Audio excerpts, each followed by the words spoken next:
Erectile dysfunction, অর্থাৎ কোনো পুরুষ মানুষ যদি তার ওয়াইফের সাথে একদম মিলামেশা একবারও না করতে পারে, এটাকে ইরেকটাইল ডিসফাংশন বলে।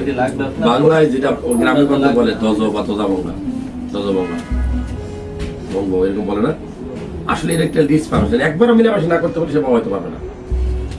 আর দ্বিতীয়ত হলো শুক্রাণু যদি নীল থাকে, ওটাকে আমরা অ্যাজোস্পার্মিয়া বলি। তুমি আজকে সহ এর আগে 3 বার রিপোর্ট করছো, আজকে রিপোর্ট একই জিনিস আছে, এটা আপাতত মনে হচ্ছে তুমি বাবা হইতে পারবো না। তারপরেও একটা অপশন আছে যে অ্যাজোস্পার্মিয়া 2 ভাবে হয়, একটা যে রাস্তা ব্লক হয়ে গেছে এটা অবস্ট্রাকটিভ, আর একটা রাস্তা ব্লক হয় নাই নন অবস্ট্রাকটিভ। যদি ব্লক হয় কিভাবে বুঝবো যে তোমার অন্ডকোষ তৈরি হইতেছে, আসতে পারতেছে না। এখন তোমার আমি একটা এফএনএসি অর্থাৎ অন্ডকোষ থেকে মাংস নিয়ে টেস্ট করে দেখবে এটা তৈরি হয় কিনা। যদি তৈরি হয় তাহলে ইক্সি পদ্ধতিতে আইভিএফ এর মাধ্যমে তোমার বাবা হওয়া সম্ভব। এই টেস্টটা দিয়েছি, আপাতত এটা করার আগ পর্যন্ত আমি এখনই 100% কখনো তুমি বাবা হইতে পারবো না। বুঝতে পারছো? ক্লিয়ার? আমি মনে হয় এর আগে তোমাকে কেউ বলে নাই, তবে আমি এই টেস্টটা আপাতত যে তোমার শুক্রাণু তৈরি হয় কোথায়, অন্ডকোষে, সেইখানে তৈরি হচ্ছে কিনা।